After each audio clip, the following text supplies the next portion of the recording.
Super Bowl 56 is here, and we are here to break it down for you. It is the Audible, Cecil, Lammey, and Sigmund Bloom. And before we jump into the game, and each side of the ball, Bloom, this Super Bowl is very exciting for the country because we're getting the Rams, sure, the dream team, right? The super team, whatever you want to call it. But we're also getting a Bengals team that's not only the underdog, but they're almost like America's sweethearts. Yeah. Contrasts, but at the same time, it's fresh, right? This season finale of the NFL, the reality show, the great reality show we have, and I want to call out, Jordan Rodriguez, who we call out a lot, her great work at The Athletic, and Paul Dehner Jr., and there was a lot of great stuff written about both the Bengals and the Rams this week, okay? But these two articles really got at the ethos of the organizations, the main characters, how it all fits together. And the Dehner piece was especially interesting because, it went right at the idea, yes, the Bengals actually do only have 8 members of their personnel department. Other teams have usually around 20. They have 8. It was true all along, Cease. It was not just rumors. But there's a reason. It's a family-run business. It's an old-school franchise. It's a family business. Maybe the personnel folks do get a little overworked. See, you'd love it. They do everything. Like the personnel, they do everything. Pro personnel, college personnel, they do it all. Right. And it's because they're all on the same page. They all work together. It's not a solitary existence. They work together. It's tight. And they've rebuilt this team, of course, with your pull the sword from the stone character in Joe Burrow and Destiny. But not just Joe Burrow. This is not just Joe Burrow's story. But that's what pulls you in, the great underdog story. See, I grew up in a world where, well, we talk about it. Star Wars, the Rebels in Star Wars can beat the Empire. A world where Rocky can win, well, the second time around. The Bengals are that underdog, But the Rams, this is your own meteoric rise. Remember, Sean McVay, much like Joe Burrow, took the Rams and turned them around so much faster than anybody could have expected. And now we have the Sean McVay coaching tree. In fact, the Sean McVay coaching tree already, he's facing one of his disciples. After he got schooled, he got checkmated in his first Super Bowl. Now he's back, but with only 7 starters from that team. You would think that's just 3 years ago? 2 years ago? 7 starters. Aaron Donald, Cooper Kupp, that one was kind of big. Havenstein, Whitworth, Tyler Higbee, Johnny Hecker. I'm surprised Whitworth's still playing because when they signed him, it was like, oh, he's old. Maybe he's got a couple former years. Bengal. Yeah. And Robert Woods, actually, who's not going to be playing in this one. So It's a different team. And they have a philosophy of trade early draft picks. As long as we're picking late in the first round, we're trading our first rounders. We're trading our early draft picks. We pick late in those rounds. They're not as valuable. And let's get players who can play. Von Miller, Odell Beckham, Jalen Ramsey, Matthew Stafford. So how are they able to do that? Because they hit on so many later picks. Both of these teams hitting on picks. The Bengals doing it with free agency. And there's a really good depiction, too, of Joe Burrow and how Joe Burrow, going into his first offseason, was recruiting free agents. So, again, this is a Joe Burrow story. This is a Sean McVay story. Les Snead, Kevin Demoff, that triad. It's the only organization where we have a triad at the top of it. And it's working, obviously. Sean McVay gets to tell Les Snead, this is what we want in a player. Not specific players, and this is what we don't want in a player. Les Snead doesn't tell any of the staff what he thinks about players until right before the draft, so he doesn't skew their process. Right. Really interesting stuff. These teams have gone about it in totally different ways, but arrived at this point. The Rams, of course, making their play for Los Angeles. It's a Dodgers town. It's a Lakers town. Lakers are fading. Is there even going to be baseball? Maybe it's a Rams town soon enough. And we know that if the Bengals can win this game, Cease, a whole generation of kids in Southern Ohio, Northern Kentucky are going to live and die with the Bengals. Oh, yeah. It's going to be fantastic to unfold. You mentioned, is there even going to be baseball, Bloom? I don't want to offend. I was like, does it matter? Like, seriously, your average baseball fan is 65 years old. Like, they haven't captured the young audience at all. Now they're going to go on another strike? Another work stoppage? I know that's a different show, but still, like, let's get all sports talk radio-y, react to me. What will you do without the Rockies this year? 303-713-1043. No. And I have a buddy who works in Hollywood. I've talked about him before, Mark Torgove. He's my writing partner.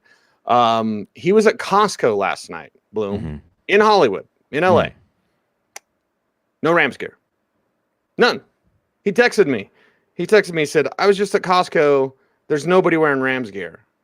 Like they, hey, football's in LA. Yeah, nobody cares in LA about football. Not really. So if we say like home field advantage, and I saw your clip from the Joe Hoka show. Yeah. Shout out Joe, right? Yeah. About like there's no home field advantage. This is probably going to be a Bengals crowd. This could remind me of Super Bowl 48, which is very painful. It is a Broncos show, and it was so stupid. Like, Seattle fans are going to travel. Seahawks fans were going to go to New York. Awful idea to have the Super Bowl in New York anyway. But like, that was a Seattle crowd, and the Broncos were waxed. And that was the record-setting, offense all day. This game comes down to two players. We'll jump into it, Bloom. Yeah. But first and foremost, LA doesn't really care about the Rams, and there's not going to be a home field advantage. No. And that's okay. I mean, the Rams have been playing under those conditions. The San Francisco games sounded like they were in Santa Clara. So the Rams, they've been playing with this. And it is about Burrow and McVay as the strongest characters in this story. But there's so many other characters. There's so many other strong forces in this game. It could play out so many ways. And that's why we tune in, right? For those of us that do the whole journey, starting really with the summer, with training camp, but some of us, we never get off of the Ferris wheel at all. What did it all mean? What was it all for, Cease? Well, these two teams and their stories means it's going to be for something pretty significant in the end.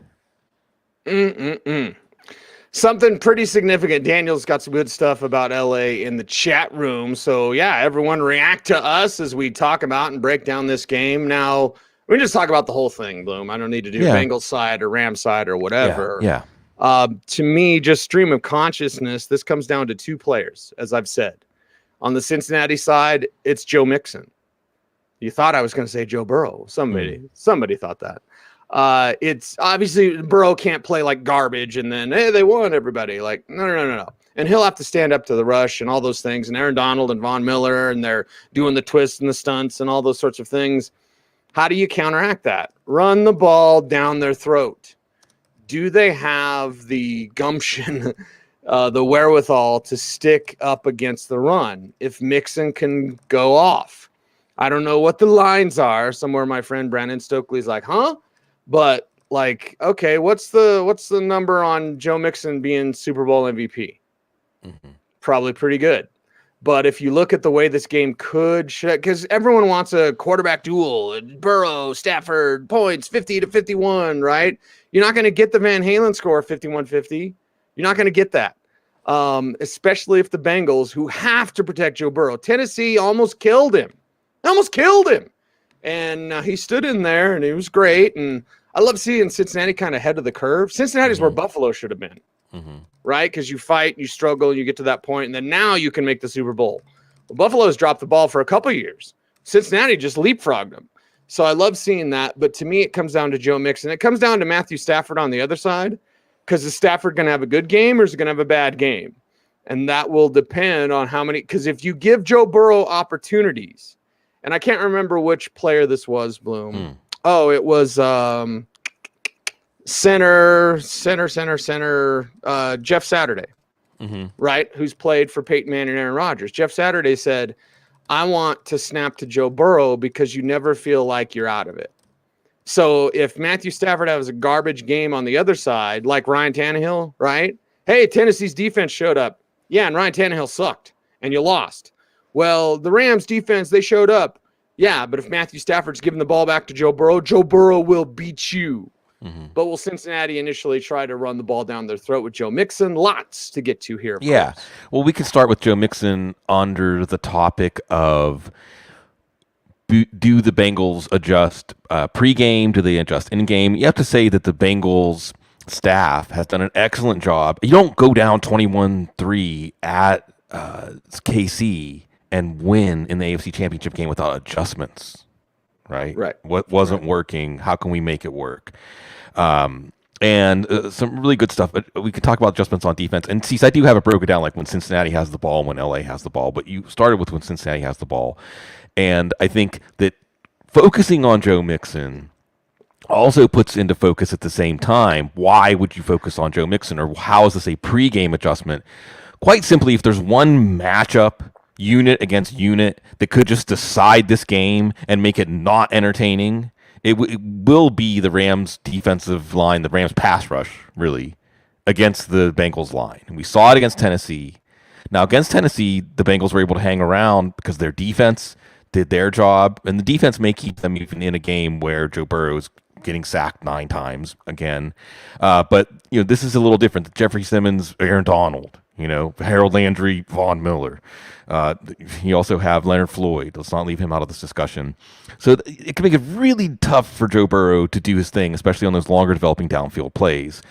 However, if you come in and you kind of concede that, and you run the ball more, you set up shorter downs and distances on second and third down, you use more Tyler Boyd, you use more T. Higgins. Jalen Ramsey on Jamar Chase, probably? I don't know. I don't know that Jalen Ramsey is really going to be attached to Jamar Chase. Maybe physically he might be better off on T. Higgins in terms of the one cornerback who can handle T. Higgins with his size in a contested catch situation. So it'll be interesting to see which receivers the Bengals do use, but not just which receivers, but in a short intermediate passing game. I think they did more of that against Kansas City. Kansas City also has a pretty formidable pass rush. Chris Jones, Frank Clark, Melvin Ingram. So Joe Mixon could be the point of that spear. And I think that this is definitely going to be something where the Bengals coaches are in the spotlight as much as the players in how they set them up to win in a matchup that, let's face it, like right out of the gate, when it's a passing down, they're at a disadvantage. Ramsey shadowing Chase. Zach Assett in the chat room, and that's one of those game within the game that I just want to see. It's Joe Burrow against the world, right? But it's Jalen Ramsey versus Jamar Chase. Okay, kid. What do you got for the old man? All right, old man. How are you going to shut down the kid? Can you shut down Jamar Chase? Again, if I think of how to game plan this for both teams, if you are the Rams, you're going to be able to get pressure on Joe Burrow. Well, what do you do about Jamar Chase? How do you stop T. Higgins? How do you stop Tyler Boyd? We really saw Boyd spring to life as Burrow's struggle target at the end of the regular season and in the postseason. So with all these assets, plus Mixon as a receiver out of the backfield, I believe CJ Uzomah is I'm not missing the biggest game ever with his knee sprain. So, all right, you can pressure Joe Burrow. That'll happen. You can put Ramsey on Chase. That'll happen. What about everybody else? Yeah, they have the pieces they put together to create some mismatches, no matter who matches up, and they just have to set up. And the other variable here, when Cincinnati has the ball, is just Burrow. We saw him escape a few times and make some key scrambles against Kansas City. He absolutely is a quarterback who can do his damage outside of structure, much like Matthew Stafford. And he does occasionally make an error, but he's not nearly as prone to the errors outside of structure as Stafford. So I think that Burrow, it could come down to some plays that Burrow makes that are just inspired plays that only he can make. Another thing to talk about when Cincinnati has the ball, by the way, Eric Weddle's out there doing some work for this Rams team. A big part of stopping the San Francisco running game in the NFC title game. But also you'll have Nick Scott out there in place of Jordan Fuller. You also have Troy Reeder out there in place of Ernest Jones. But these were also players that they drafted against. We're talking about some of these names. These are later round players they drafted, and then behind them, later round players that they drafted. And I think that, could this be, Cecil, you want to talk about, it's all about MVP betting, right? I mean, we're not getting any money from any sports bookmakers. Why not? Everybody else is. And you can't help but think about odds. You can't help but think about odds for things, Cecil. And Aaron Donald is an MVP. Grady Jarrett, right? Remember, Grady Jarrett should have been the Super Bowl MVP 28-3, straight up back there behind me. And maybe it's Aaron Donald. Pitt. Maybe Von Miller can be maybe Von Miller Super Bowl MVP. Yeah, so you could see that, because if you're making your MVP pick, you're thinking of a narrative. Yes, a narrative of how does this game go. And certainly the Rams' defensive line can be the dominant unit in this. However, and we talk about Joe Burrow, we can talk about Matthew Stafford, we also have a Bengals defense. The Bengals defense put their stamp on the AFC title game. They put their stamp on the game where they went to Tennessee and won. See, they've allowed 6 red zone drives in the second half of playoff games this year. Guess how many of those drives turned into touchdowns? 0. Nada. All right, there we go. I always love reminding people when they talk about the great Saints draft, right? And they got Marshawn Lattimore and Ryan Ramczyk and Alvin Kamara. They got someone else. His name's Trey Hendrickson. No. Now with the Bengals. And I saw him at the Shrine game, and that was Tampa, right? And reminded me of Derek Wolfe. He's way better than Derek Wolfe. Like, way better. But at FAU, he's all tatted up, right? Big, nasty guy. Get after it. And Daniel brings up McVay getting too cute. You brought up how Burrow, and we're going to get to the Rams side in just a second, Bloom. Burrow and McVay, right? It comes down to these two personalities. One guy, and these are both super smart, super creative, whatever. One guy is really cool, and the other guy is someone that fellow coaches and even players would play practical jokes on him. This is with Washington that I know of, and Atlanta, or not Atlanta. But anyway, with Washington, they would play practical jokes on him because he's so like photographic with everything. So if you walk into a room and Sean McVay's with you, he'll know like the pen was here on the table. If you just move that pen, he'll be like, "What happened to the pen?" He's that bright and brilliant as I knock around my microphone. So who's got the most? And by the way this game will be looked at, here's my sports talk radio coming through, Bloom. The way this game will be looked at is the Rams choking it. If the Rams don't win, it won't necessarily be us. Maybe we will, but the national conversation won't be like the Bengals took it, the Bengals soared from the stone. It'll be the Rams choked. And then they've choked 2 Super Bowls in 4 years. Yeah. What does that say for McVay? Now, McVay knows that. McVay knows everything. Smartest guy in the room, just ask him. But because he knows that, Bloom, it adds this extra layer of pressure. The Bengals, here comes our Vegas terms. We're asking people to like, comment, share, subscribe, hit the notification bell so we can get 5 cents from YouTube. We appreciate those 5 cents. Thank you. But just get on with Superbook or whatever. I don't care. Well, maybe others care. But anyway, do you know what the Bengals are doing? They're playing with house money. You think Joe Burrow sweats at all? Now put Sean McVay in that. Now put Sean McVay knowing that if he loses another Super Bowl, it's 2 in 4 years. What's that say about him? Well, it still says he's very good. It just when means they've done everything to get there. They've done. Well, that's the thing, right? There. That's the thing, Cease. And I think you're right about that. And ask Mark Sanchez and ask the Jets. I mean, you can appear to be on the verge of a great run. Ask Marv Levy and the Bills. Yeah. So the Bengals certainly have a ton of cap room next year, Cease. All of the pieces are in place and going to stay in place for the Bengals. But with the Rams, you do have this confluence of players, and really they're always making that push, the win now, the true win now regime. By the way, as an aside, I forgot to mention this. Do you know the Rams don't go to the Senior Bowl? I mean, the scouts can go if they want to, but as a contingent, they don't go because they found it saves time to just watch the tape, and also they don't get contaminated by the buzz there.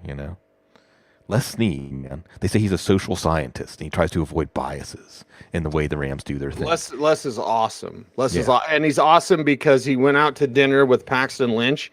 It was the time when Lynch was on Gruden's quarterback camp. Think of how much things have changed since then. And like at dinner, Paxton was watching himself on TV in front of Les Snead, and Les immediately was like, "Well, I ain't drafting that guy." But like Zio Pragado said, Cease, just put a line through that name. So it's interesting, the contrast. And the Bengals, again, we're going to talk about the Bengals defense. We're going to talk about Joe Burrow. I guess it's a steakhouse. They have a steak Burrow at the steakhouse already. And I think it was Chidobe Awuzie who said it was awesome, steak Burrow. And he had this dinner with all of these free agents. Some had signed. Riley Reef hadn't signed yet. And they're just looking at Burrow this offseason like, yeah, I want to be part of this. I want to be part of him, what he's doing. And another commonality with these teams, all playing for each other. All playing for each other even though they're all relatively new to the roster, right? I mean, these aren't, talk about those Bills teams, right? I mean, these aren't rosters that have been like grinding together for years. Right. And they're playing for each other. There's a real sense of playing for each other, and you really see that in the Bengals defense.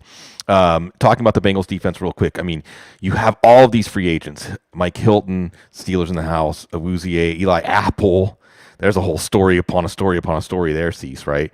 Von Bell, another former Saint. Trey Hendrickson, another former Saint. And there's also, again, it's detailed in that Paul Dehner Jr. article. Because they're small and they have a lot of alignment, they can make bold decisions like we're going to let Carl Lawson walk and we're going to sign Trey Hendrickson for more.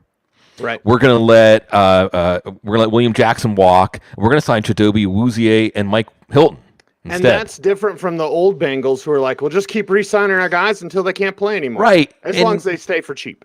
And exactly, getting them before they hit free agency. And the Bengals were putting a masterclass on in drafting good talent, extending their own, and at a discount. It's always, the Packers do a great job at this too. It's always your dollar goes the farthest extending your own talent. And they didn't extend Carl Lawson. They didn't extend William Jackson, players that they had signed. And it's interesting too, Cease, because on one hand, this article is fantastic. On one hand, you have the Bengals not necessarily admitting they were wrong, but that they could do better.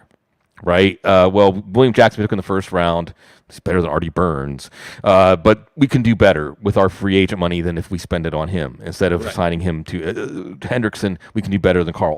Carl Lawson's still going to be awesome. I hated seeing him get hurt. Yeah. But also, Cease, they take linebackers year after year after year in the third round. They all flame out. And then finally hit on Jermaine Pratt and Logan Wilson. Right. They take Jake Elliott. They cut him. he got win a Super Bowl. They take another kicker in the fifth round. That worked out okay, I think. I've heard.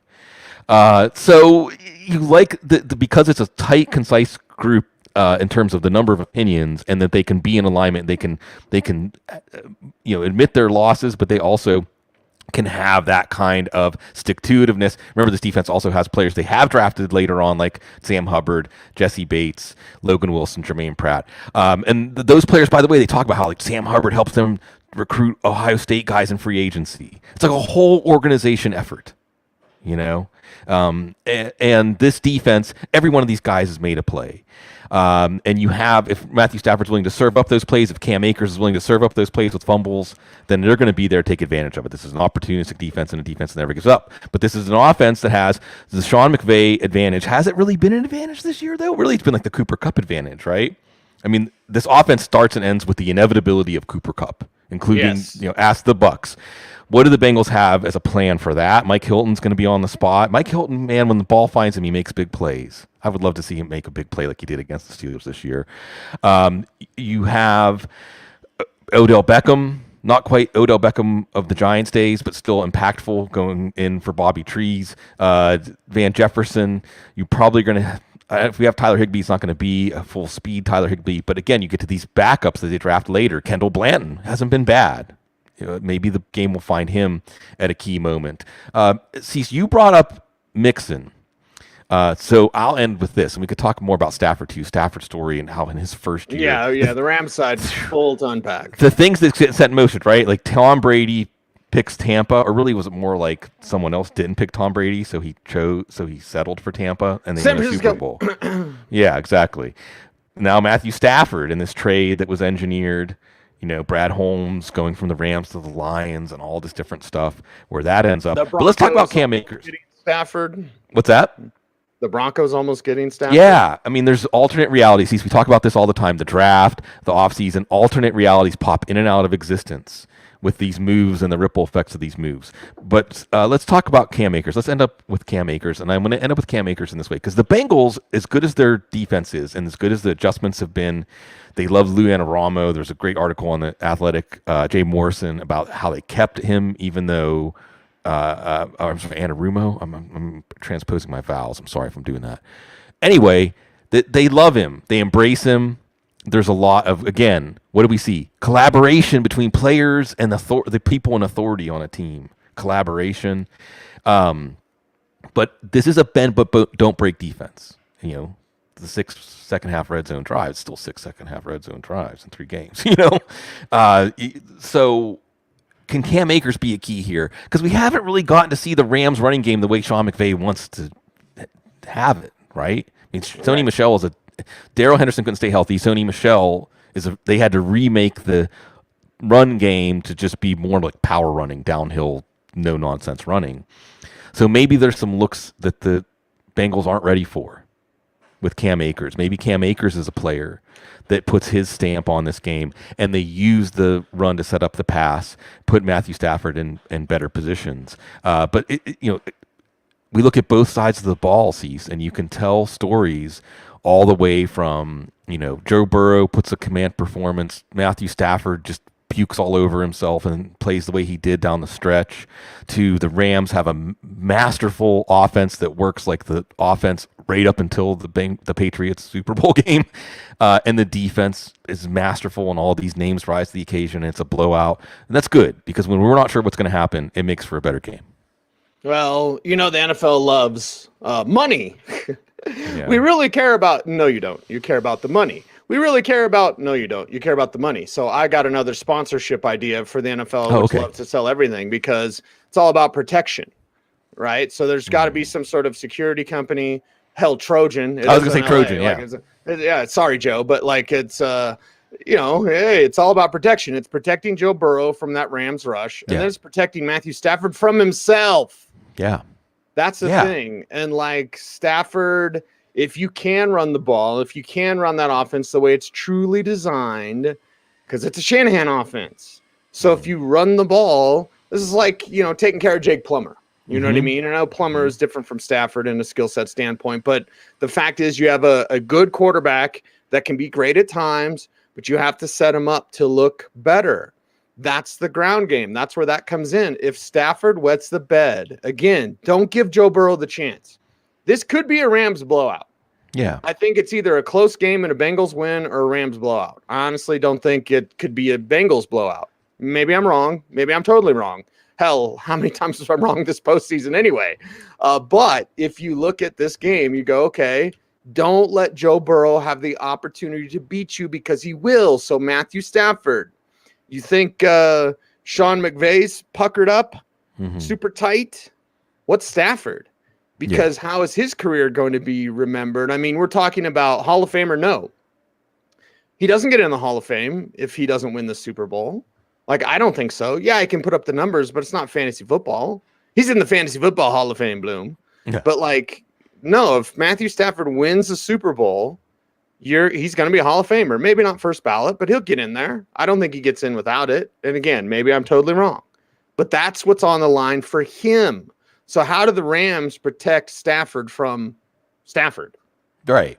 I think a key here, again, is putting him in more structure, but also what the Bengals do to try, not necessarily to take away Cooper Kupp, but at least in some key moments force Matthew Stafford to throw to someone else.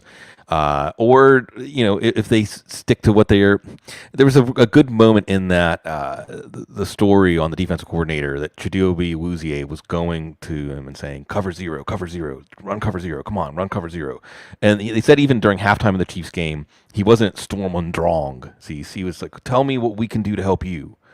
How can we help you slow down Patrick Mahomes? What should we do? And they finally ran cover zero on a third down in the red zone, and they made Mahomes throw the ball away, and that kind of collaboration could be something that puts Matthew Stafford out into that area where he makes that worst possible decision at the worst possible moment. And then going back to and see, so there's something I just want you to speak to. I think one of the key personalities for the Rams has to be Von Miller. It has to be Von Miller, because I don't even know, is there even anybody on the Bengals roster that has a ring? I'm not sure. But I know that Von Miller can be someone that the Rams look to when they're thinking, okay, how do we do this? Because the pressure and intensity of a Super Bowl is something that you can't simulate until you're there. And I think, like you said, Sean McVay shrunk under that. You'll see what he can do the second time around. But I think Von Miller is the one who can tell a story about how you do rise to that occasion, and it is like everything you pictured instead of your nightmares. Yeah, he can give that DeMarcus Ware speech that DeMarcus gave before his Super Bowl, or Peyton Manning before that Super Bowl 50, because 48 was John Fox being like, crowd noise, we don't need to worry about that. Oh my God, it's 80% Seattle fans. I'm looking over the roster for Cincinnati. I don't think anyone has a ring. I could totally be wrong, but I'm just kind of browsing it right now. Yeah, I don't think anyone has a ring. So what happens, Bloom? What happens in this one? Because, like, my head says the Rams can win. And my head says the Rams will win in a close game. But when I think of that defense, when I think of what they can do on the ground, when I think of Stafford playing a safe game, and the fact that they've been there, and maybe there's some sort of universal justice, right? As I mentioned with Buffalo should be here. They should, because you fight and you lose, and you fight, you get a little further and you lose, and then you fight, you get a little further and you win. That's how we want the story to go, right? It's Michael Jordan against the Pistons. Pistons knocked the hell out of him for years and years and years, and then he gets over the hump. The Pistons walk off the court because they're sore losers and babies, except for my buddy Scott Hastings, who I love. But like, yeah, so that happens, and then Jordan goes on to greatness. That's what we want to see. The Rams have been here. Now, it was different. What'd you say? 4 players left? 7 players? 7 starters. 7 starters from that. So it's different now. But the fact that McVay was there, he tasted it, he lost it. How will that be different? But the problem is with Cincinnati. This is a team that can't get tight. This is a team that doesn't get tight. You know what I mean? You mentioned Kansas City. They're in Arrowhead, the toughest place to play in the NFL. They're going to play a home game this time. They're going to play a home. It's going to feel like a home game with Bengals fans, or it's just going to feel neutral because it's in LA. So you're not facing a team and they're too young and they don't know and they're inexperienced and they don't know how to do it and they haven't been there before. You're facing a team that's like, nobody thinks we'll win. Let's just go for it. That's dangerous, dude. So my head is picking the Rams.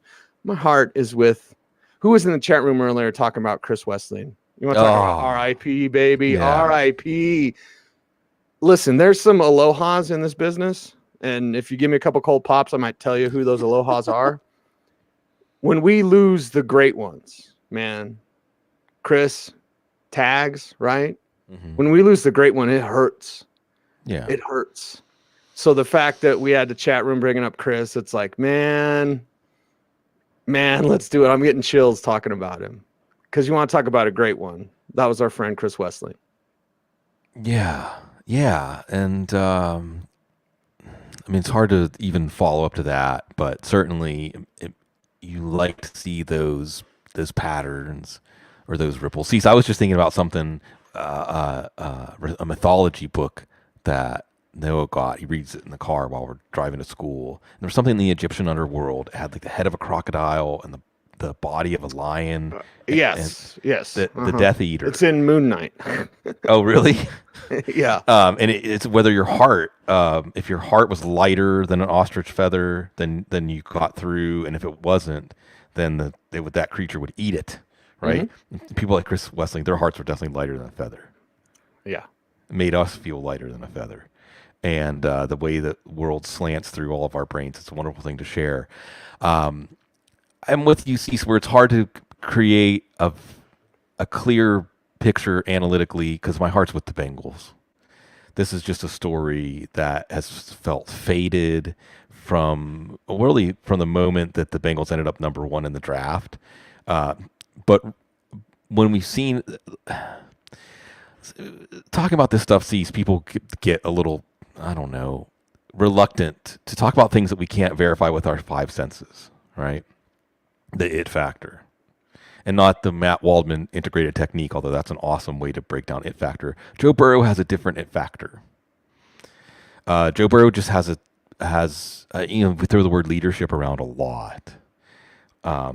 Leadership can be also as simple as getting something out of you that you couldn't get out of yourself. I think that's what Joe Burrow has done with this team. And he's so young. I don't think he knows how he does it. It's just something, it's a destiny. And it's hard to make a choice in this game based on the analytical factors, because the analytical factor that seems to tilt most in the Rams' favor here is just that defensive line, that pressure. But the coaches for the Bengals they've found a way. I mean, they retrench. They adjust during games. They have each other's backs. When there's a moment when a player can make a play, he makes the play. Whether it's Evan McPherson or any number of players on the defense, they make the play when it's on them to make the play. It feels like they have that invincibility cloak. They have the personality of Joe Burrow. Yeah, they have the personality of Joe Burrow. So it wouldn't surprise me at all if the Rams win. I mean, on paper, the individual talents tilt more towards the Rams' favor here. The Rams should win, yes. They should win. With the X factor of Sean McVay and how, if there's emotion that he, especially because of his personality, that he's not even accessing or acknowledging, that's skewing him, like you said, based on that past trip, it's all so meaningful. But I have to just go with my heart here and pick the Bengals, because as soon as the ball snapped, I'm going to be as emotionally involved as I have been for a Super Bowl in a while. I can't even think of the last one, unless you want to go back to a Steelers Super Bowl, that I know. I mean, I get even a little choked up thinking about it, because it's a beautiful thing to experience, especially in these times, some sort of joy, anywhere you can find it. Take your joy where you can find it. And we've been watching these Bengals games, the Bengals-Titan game, the Bengals-Chiefs games.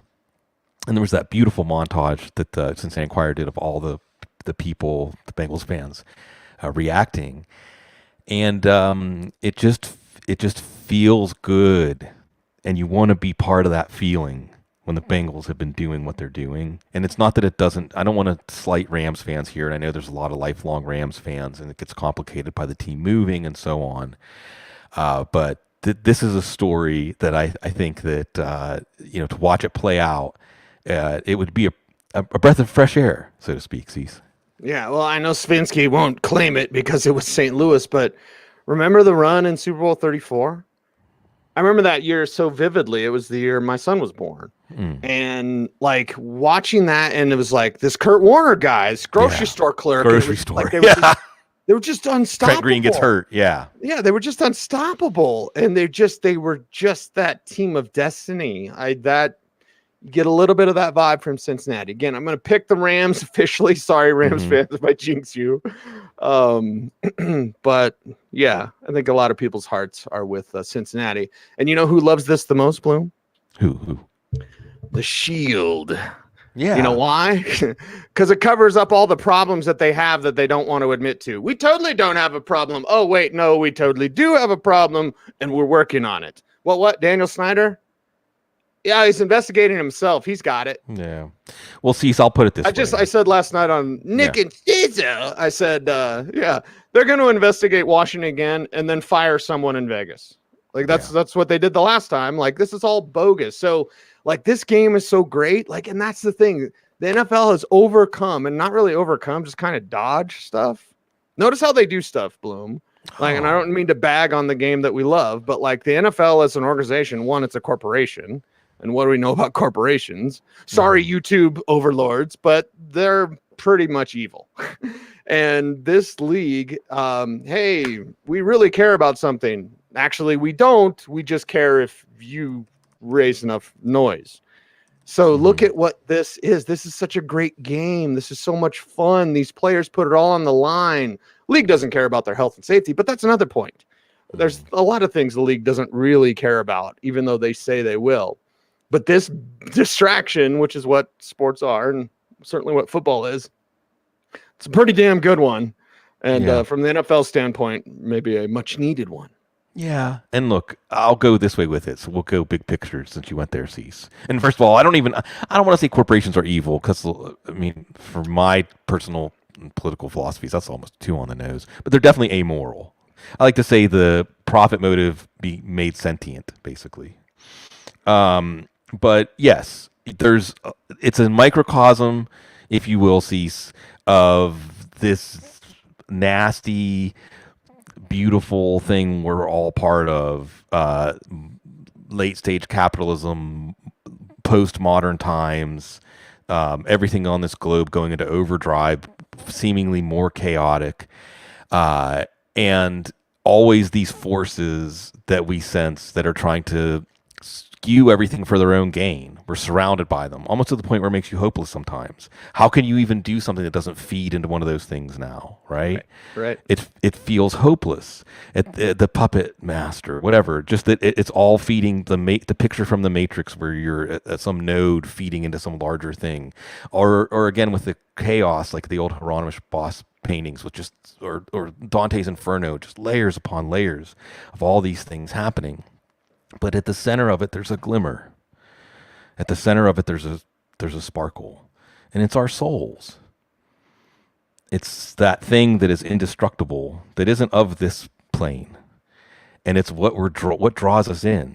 And what draws us in, the Rams and the Bengals have been teams. I'm reminded of the Eagles team, one of the only team other than Eli Manning to beat the Patriots. They talk about how they loved each other. There's a lot of talk for both these teams, how they pick each other up. They have each other's backs. Jalen Ramsey pays for the younger defensive backs to have like off-season training. He buys everybody in the organization lunch every Friday. Everybody, like the people working at the field, everybody gets lunch on Jalen Ramsey every Friday. That's just one example. All right.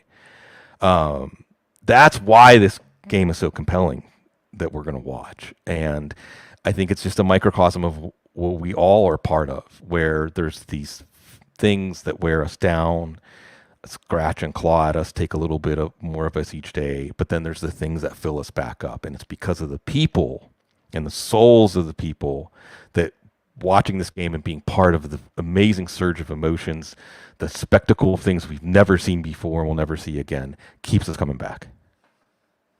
It's why you love concerts, right? It's that combined consciousness mass consciousness. Mm-hmm. Ride the wave, all experiencing it together. Yeah, it's awesome. All right, go forth and be awesome.